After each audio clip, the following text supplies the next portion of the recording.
Conversando Entrevistas es auspiciado por Farmacia Ferloni, Comuna de Melicué, Varsovia Delivery, Carnicería Doña Quita, Servicios Eléctricos Bonino, Joyería y Relojería Agostín, Librería El Copista, Lavadero El Burbujita.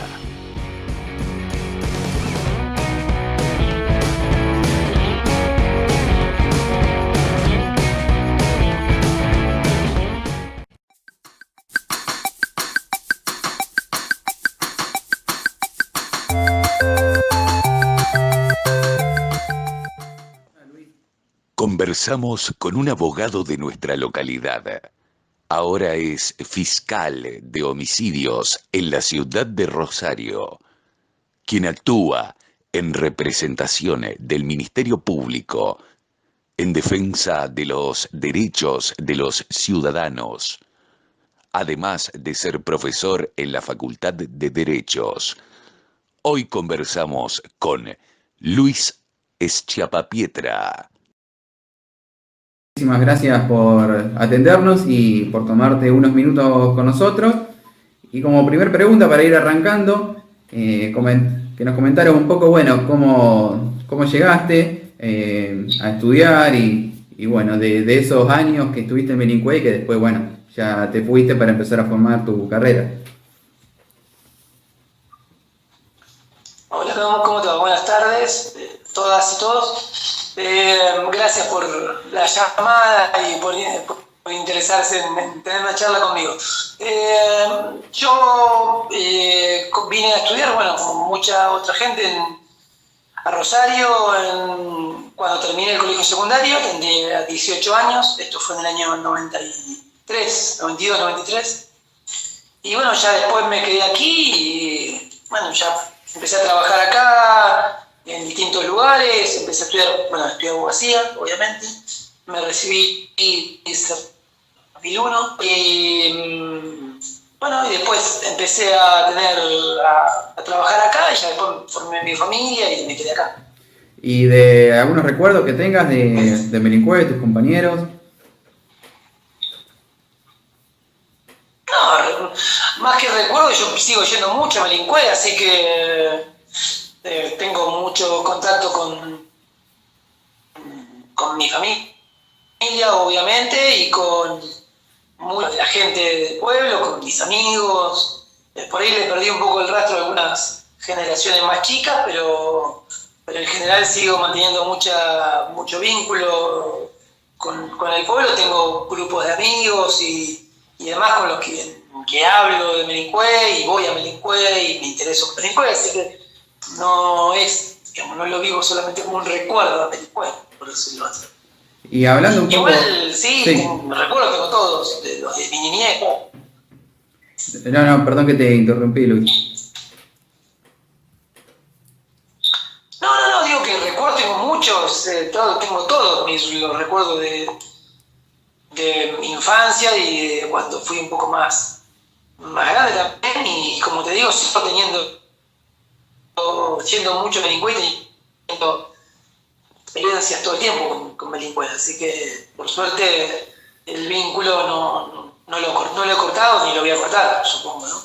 Y hablando un poco, nosotros te vamos siguiendo acá en el pueblo, también muchos vecinos que se van enterando de diferentes trabajos que vas haciendo. Contanos un poco cómo es, cómo es ser fiscal, digamos, es un mundo difícil, complicado, ¿cómo lo definís?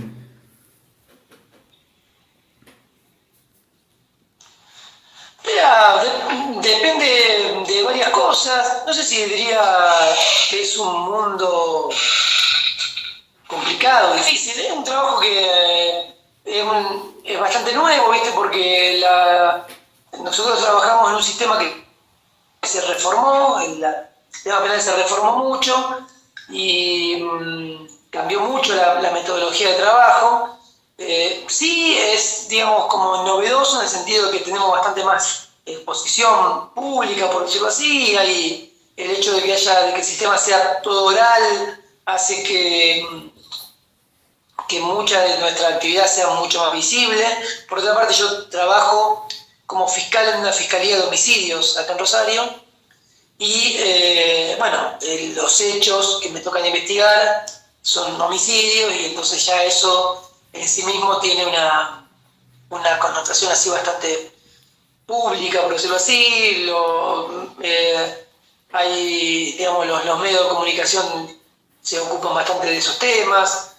Y después sí, tiene una serie de exigencias en cuanto al tiempo de trabajo, que lleva mucho tiempo, y a la intensidad en algunos momentos, que es bastante importante, digamos, esa intensidad de trabajo. Pero bueno, es algo también que nos gusta. Yo trabajo de algo que me gusta y eso, y para lo que estudié, entonces también eso es una suerte, digamos. No tengo la suerte de poder hacer lo que más o menos me gusta, digamos. Entonces, además soy profesor en la facultad y eso también, digamos, son mis dos trabajos que me gustan hacer y estoy contento con eso. Y cuando hablas de la exposición, ¿es algo que te acostumbras, que a veces cuesta? Mira, algunas cosas uno las asume más naturalmente, otras menos. La exposición pública tiene yo en general trato de no pensar mucho en eso, no darle mucha importancia. De hecho no veo, digamos, trato de no ver noticias y todas esas cosas. Pero bueno, sí, por ahí me toca y obviamente que lo tomo en cuenta. Pero no es algo con el que yo esté pensando en eso, digamos, que me merezca así una atención particular. De hecho, tampoco me doy cuenta si es algo que realmente trasciende mucho, más que por ahí alguien que me comenta algo, pero no es algo que tenga especialmente en cuenta ni para mi trabajo, ni mucho menos en mi vida cotidiana, personal, ¿no? Así que, digamos, en un día en tu vida, estás en tu casa con tu familia, mirando el noticiero y sale el fiscal Luis Chapapietra, ahí se cambia, se pone en silencio. No le presto mucha atención. Si sale casualidad, digamos, no voy a mirar, a buscar y... No sé si se cambia, pero no le presto mucha atención a eso, digamos. Por otra parte, también el trabajo nuestro es, como te decía, un poco intenso en cuanto al tiempo, entonces también aprovecho los tiempos que estoy en mi casa para no tener que además estar, digamos, encima de las noticias y todo eso, porque ya uno viene durante el día con mucha carga de trabajo, entonces prefiero tratar de que los momentos en mi casa sean más familiares, digamos. Igual ahora con todo el tema de la pandemia, todo eso está bastante mezclado, porque también tanto mis hijos como mi mujer y todos trabajamos mucho desde nuestras casas y eso también hace que, mis hijos no trabajan, digamos, hacen tareas y demás. Pero digo, hace que por ahí la casa sea un lugar más que se mezcla todo, el trabajo, la vida en familia, etc. Ya, hablando un poco, nos decía de que te toca cubrir, casos como homicidios. ¿Hay momentos donde los fiscales sienten miedo, presión, o esos son los gajes del oficio? No, miedo no he tenido así situaciones de temor, no. Tampoco, obviamente que hay casos y casos, hay situaciones en las que me resulta un poco más, digamos, que tomo más cuidados, pero no es que yo trabaje con miedo, digamos. Hay casos, como te digo, que sí, uno tiene que tomar algunos cuidados y algunas precauciones, porque pueden haber... Porque por las características del caso, de las personas involucradas, etc. Pero no es algo que yo que trabaje así bajo una situación de temor y que condicione mi forma de trabajar tampoco. No, lo que te estaba preguntando No sé en qué estábamos. Sí, te vuelvo a hacer la pregunta. Era de cuando uno escucha o lee sobre diferentes juicios que se están haciendo, ¿es bueno o malo? No, mira, yo lo que te diría es que es muy bueno que la comunidad, la ciudadanía pueda conocer y saber de esto, porque eso de que los ciudadanos tienen noticias y conocen qué es lo que pasa en uno de los poderes del Estado, que es el Poder Judicial, y históricamente el Poder Judicial es un poder muy refractario a la información pública, etcétera. Y por suerte, el nuevo sistema penal lo que hace es ha abierto mucho a la ciudadanía del sistema penal. Entonces, yo creo que hay una información mucho más importante de parte de los ciudadanos de lo que pasa en el Poder Judicial. Después, respecto al número, a la cantidad de casos, yo digo, me interpreto cuando vos me te referís a juicio a muchos casos, si hay muchos casos. Estamos nosotros en lo que refiere a homicidios, y particularmente en la ciudad de Rosario, somos una ciudad que tiene un índice muy alto de homicidios comparativamente con otras grandes urbes, digamos, de Argentina. Si haces un comparativo con otras ciudades importantes de Argentina, vas a ver que tiene índices altos, importantes. Igualmente, esto pasa en muchos otros lugares de América Latina, mucho más. Hay ciudades con índices mucho más altos, incluso de Estados Unidos. Fundamentalmente tienen ciudades con índices de homicidios cada 100.000 habitantes, que es el algoritmo con el que se mide la cantidad de homicidios, muy altos también. Y yendo a una pregunta que, bueno, no quiero incomodarte, pero hay una percepción también de parte de la sociedad, como que piensan de que nadie va a la cárcel. O sea, ¿por qué crees que se llegó a esa idea de mucha parte de la sociedad? Mira, yo creo que, digamos, cuando vos decís, no sé, habría que ver a qué percepción te referís. Yo tengo para mí que hay una percepción que tiene que ver con que, más que nadie va a la cárcel, porque de hecho Argentina, particularmente Argentina, en los últimos 20 años, por decirlo así, ha duplicado prácticamente triplicado la cantidad de personas privadas de la libertad. O sea, si vos ves en Argentina en los años 80 había aproximadamente 30.000 presos en toda Argentina, y hoy hay arriba de 70.000 presos en Argentina. La provincia de Santa Fe tenía al año 2012-2013 3.500 presos, y hoy hay arriba de 7.000 presos en la provincia de Santa Fe.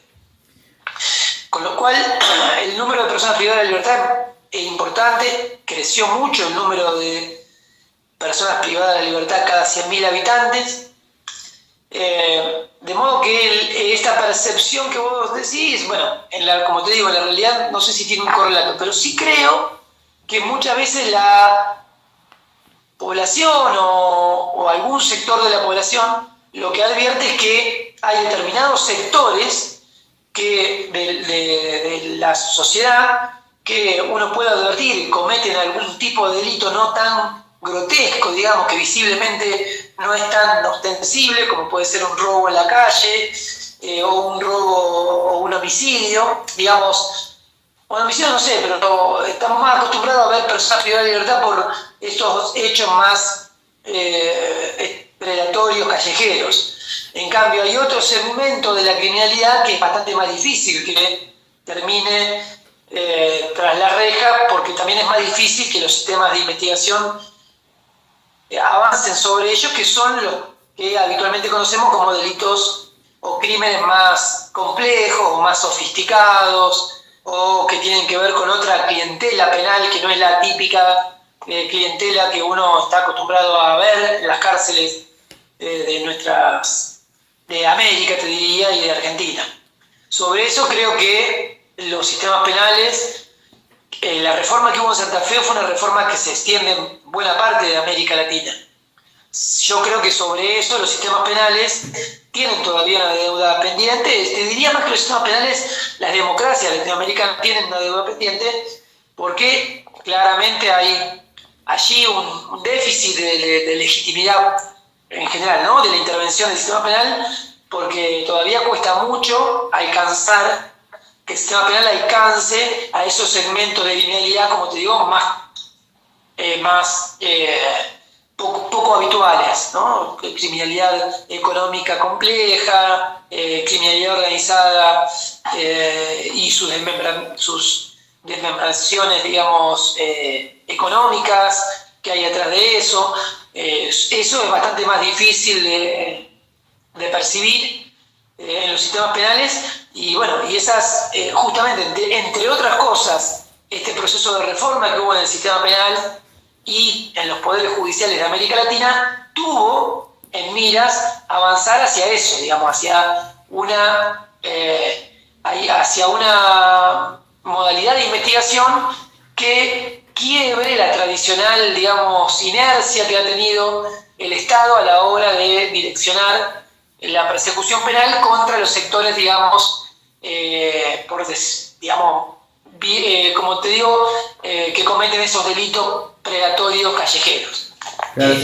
Claramente, si nosotros vamos a tener un sistema penal que lo único que va a hacer es las causas de este delito callejero cometido por personas de menores recursos, etcétera, bueno, digamos que sabe a poco eso y por otra parte impide que muchas personas que cometen delitos que hacen un altísimo daño a la sociedad, que realmente son posiblemente mucho más graves en cuanto al daño social que un robo en la calle, pero que no son visiblemente, ostensiblemente violentos, se pierda la posibilidad de perseguirlos. Y esto claramente es un déficit como digo, no solamente del sistema penal, sino en general de la democracia latinoamericana, ¿no? Porque para poder alcanzar este tipo de investigación y construir sistemas de investigación y estados que puedan hacerse cargo de eso, tienen que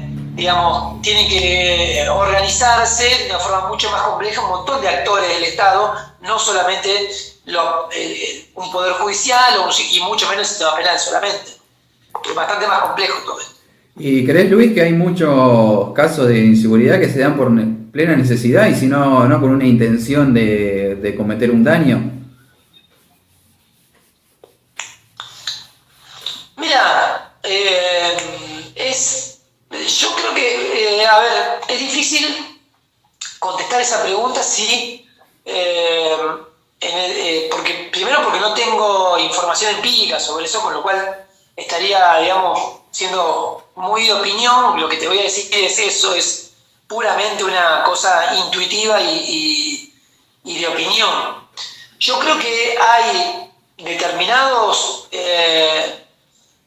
determinados hechos delictivos que pueden caer en esa circunstancia de extrema necesidad. En esos casos, cuando hay casos muy evidentes de esa situación, por lo general el sistema reacciona ante eso con algunos cuidados a la hora de su intervención, para no profundizar, digamos, la propia situación de la persona que está en curso en esa circunstancia. De todos modos, creo que, como te digo, son los menos. No sé si podría decirte, no tengo datos empíricos, pero me parece que son los menos. Pero aún así, como te digo, hay muchas situaciones de vulneración de derechos que colocan al sistema penal en una necesidad de reaccionar contra eso. Hoy, por ejemplo, todo lo que tiene que ver con la violencia de género, todo lo que tiene que ver con la violencia vinculada a los sistemas, a la violencia institucional que se denomina. Esos son todos, obviamente, ámbitos en los que el sistema penal tiene que tener un enfoque especial, porque ahí hay un sector vulnerable que hay que cuidar especialmente, digamos. Por otra parte, los mandatos de los tribunales internacionales dicen que nosotros tenemos que preocuparnos especialmente de investigar con una especial atención y cuidado a ese tipo de víctimas, digamos. Quiero decir, las vulnerabilidades no las pienso, no es solamente desde el que comete ese hecho como una persona vulnerable, sino hay una gran cantidad de víctimas que están en una situación de vulnerabilidad especial que tenemos que, del sistema penal, darle un tratamiento muy particular, especial. En el caso del victimario, lo ideal obviamente sería que no ocurra ningún hecho, pero ¿eso crees que ya excede a la justicia? ¿Ya es algo que se tendría que cargar, digamos, a otra área para que no ocurra ningún asesinato ni robo? Sin duda, seguro. El estudio de las causas del delito es un estudio, los estudios etiológicos que se llaman, son estudios que vienen desde hace mucho tiempo y si vos ves, sobre todo la criminología, que es una disciplina que se han ocupado durante mucho tiempo de pensar cuáles son las causas del delito, desde hace mucho tiempo que se viene estudiando y pensando desde los distintos planos. La criminología es una disciplina bastante interdisciplinar, digamos. Vienen pensando cuáles son esas causas. Claramente, digamos, si algo sabemos hoy es que los delitos en muchos casos ocurren por una multiplicidad de causas. Lo que yo creo que es válido que se piense y que se tenga en cuenta que muchos delitos, y posiblemente los delitos que más nos conmueven socialmente, no ocurren porque las personas son buenas o malas, o no ocurren porque alguien quiso, porque un día se levantó con ganas de ir a matar a alguien. En general, puede que haya algún caso aislado así, pero en general lo que nosotros siempre decimos y que tenemos que pensar es que muchos delitos ocurren porque hay detrás, o diría yo que los delitos que más nos preocupan son los delitos que responden a algunas lógicas que tienen que ver con regularidades. Es decir, los delitos no ocurren aisladamente, hay una continuación en la ocurrencia de determinados hechos delictivos que obedece a algún patrón que las explica. En muchos de esos casos, esos patrones tienen que ver con lógicas de mercado. Para ponerte un ejemplo, en la ciudad de Rosario, como en tantas otras ciudades, la comercialización, la venta de drogas al menudeo en los barrios de la ciudad produce, por las particularidades propias de ese mercado, cómo se estructura ese mercado, cómo funciona la oferta y la demanda de ese producto, cómo se organizan las personas a cargo de la comercialización, cómo se estructura toda esa red de actores que confluyen en esa comercialización de drogas. Eso genera un emergente violento vinculado en muchos casos a hechos de homicidios o de balaceras o de utilización de armas de fuego o al tráfico de armas de fuego, etc.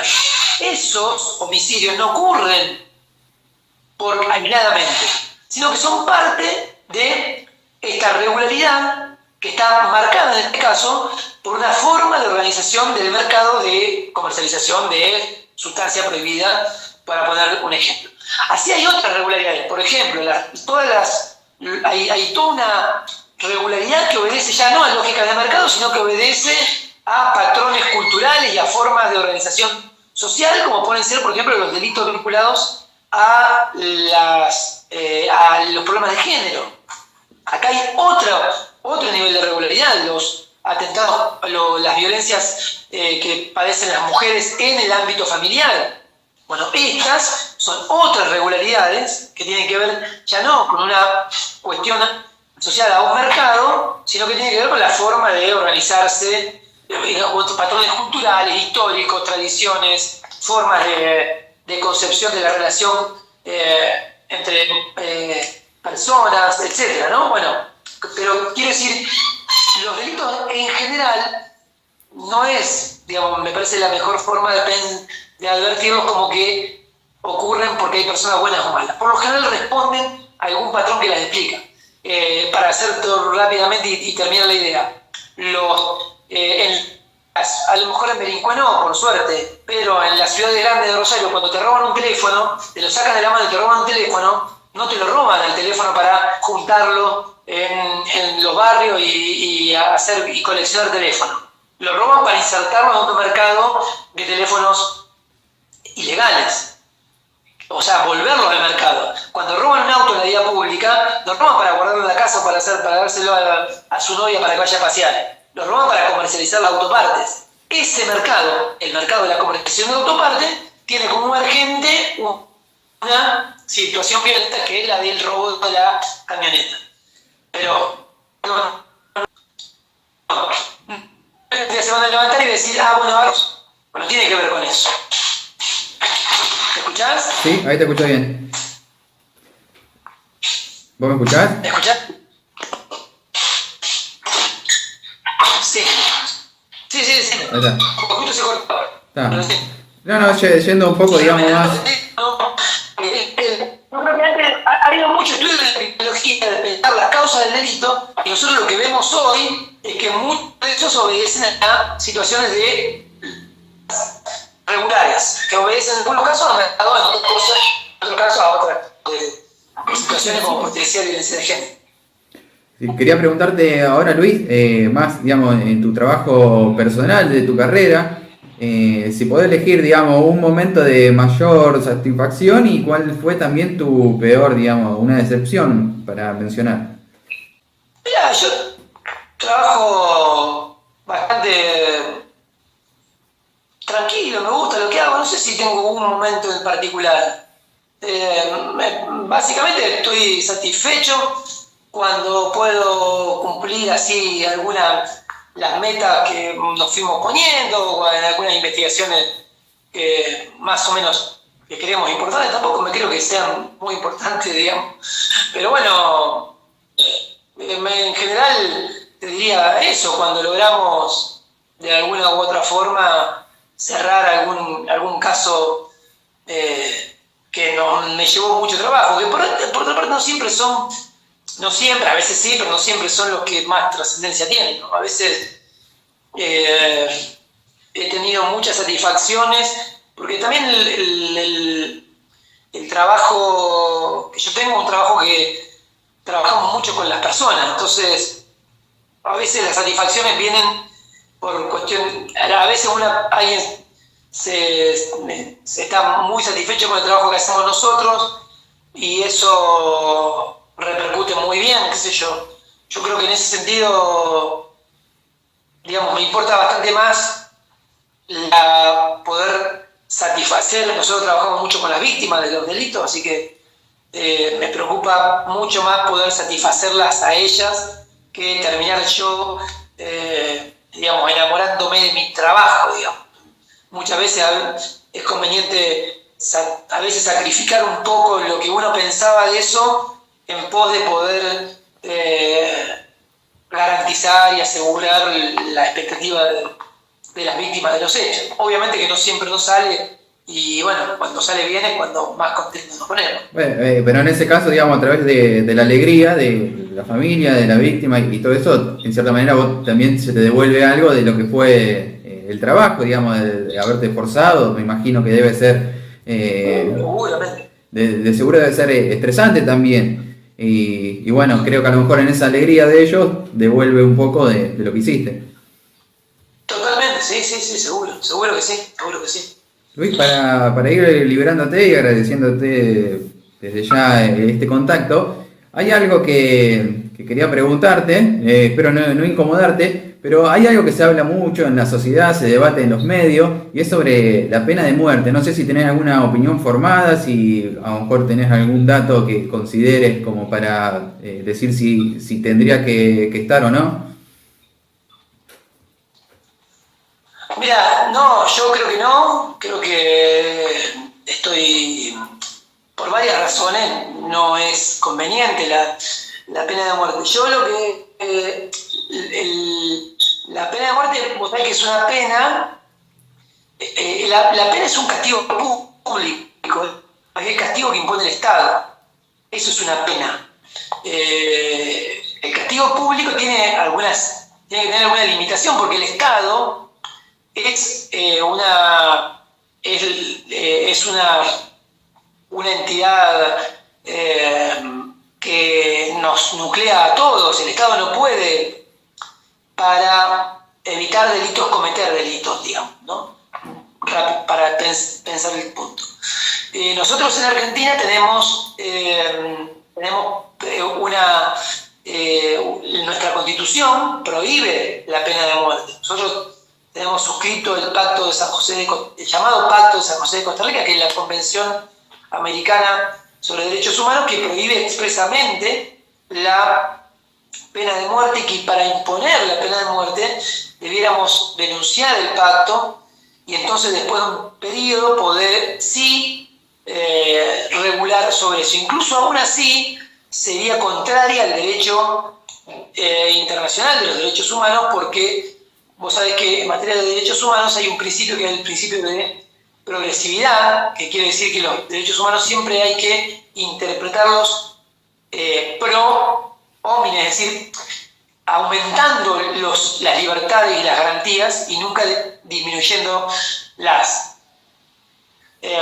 Así que yo muy en contra de la pena de muerte, creo que no es una respuesta estatal razonable y moderna. Yo creo que muchos de los estados que tienen pena de muerte, sobre todo hay algunos estados en Estados Unidos que tienen pena de muerte, realmente evidencian una precariedad, por decirlo así, emocional importante. Digamos que una comunidad puede vivir en un estado que su estado, o sea que en un punto son ellos mismos, decidan matar a una persona, incluso con toda la ingeniería institucional que hay que llevar a cabo para poder cumplir la pena de muerte. Vos sabés que para ejecutar la pena de muerte hay que planificar un montón de resortes institucionales de la forma más cruenta y más tortuosa. Hay que establecer los mecanismos por los cuales, qué sé yo, donde funciona la inyección, cómo se va a inyectar, qué tipo de padecimiento va a generar esa inyección antes que esta persona fallezca. Es decir, hay un montón de situaciones que son realmente muy lamentables. Y por otra parte, la pena de muerte está bastante comprobado que no tiene ningún efecto preventivo respecto de los posibles delitos. Es decir, los estados donde tienen pena de muerte no han tenido ningún tipo de mejoramiento en sus realidades criminales a partir del establecimiento de la pena de muerte. Yo creo realmente que habla muy mal de las sociedades que tienen pena de muerte, y a veces que cuando yo veo que mucha gente pretende mirarse en esas sociedades como es las sociedades de ejemplo, yo creo que realmente no son ejemplos de nada, son en realidad más vale ejemplos de un subdesarrollo emocional importante. Por otra parte, un subdesarrollo emocional que en lo que hace a la sanción punitiva controvierte el derecho internacional de los derechos humanos. De modo que me parece que, ojalá nunca tengamos que discutir eso en nuestras sociedades. Yo creo que tenemos una historia muy cara en América Latina y en Argentina en particular para volver a hablar de la pena de muerte. Vos sabés que en Argentina hubo pena de muerte, ¿sabías vos? En Argentina hubo pena de muerte. Durante el año, no me acuerdo exactamente, pero previo a la vuelta de la democracia, vos no habías nacido todavía, en el año 83, la ley, no me acuerdo el número de ley, estableció la pena de muerte. En Argentina había dictadura militar y durante parte del periodo de la dictadura militar se estableció la pena de muerte legalmente. Es decir, había legalmente la pena de muerte. Y nunca ningún juez aplicó esa pena. En cambio, sí, desaparecieron 30.000 personas sin ningún juicio previo, a donde sí se las mató. Entonces yo creo que hay que reflexionar. Y cuando volvimos de esa época, nadie quería la pena de muerte. La muerte y la violencia privada, la muerte en general no es una forma de reaccionar del Estado. Así que ojalá que nunca tengamos que discutir eso. Yo creo que lo que tenemos que hacer es entender que en materia político-criminal muchos de nuestros problemas tienen que ver con... son mucho más complejos de abordar y tenemos que pensar otras salidas. Como yo te dije antes, ¿sí? Hay muchos delitos, los delitos que más nos preocupan tienen que ver con mercados, por ejemplo, la comercialización de drogas, la comercialización de autos, de autopartes, etc. Pensemos de qué manera podemos reaccionar frente a eso, y claramente no es aplicando ninguna pena de muerte, que no ha servido para nada más que para generar un show de la muerte que es lamentable, ¿no? Es realmente lamentable. Luis, te quiero agradecer mucho por esta entrevista y bueno, dejarte si querés enviar algún saludo en especial. Te va a estar mirando mucha gente del pueblo que de seguro te recuerdan y como bueno, te van a estar esperando para cuando puedas darte una vuelta y esperemos que ¿por qué no? Un asadito no estaría mal. Dale, sí, seguramente después que termine la cuarentena y todo eso voy a ir para allá. Un saludo a amigos y familiares. Muchísimas gracias, Luis. Un abrazo. Hasta luego.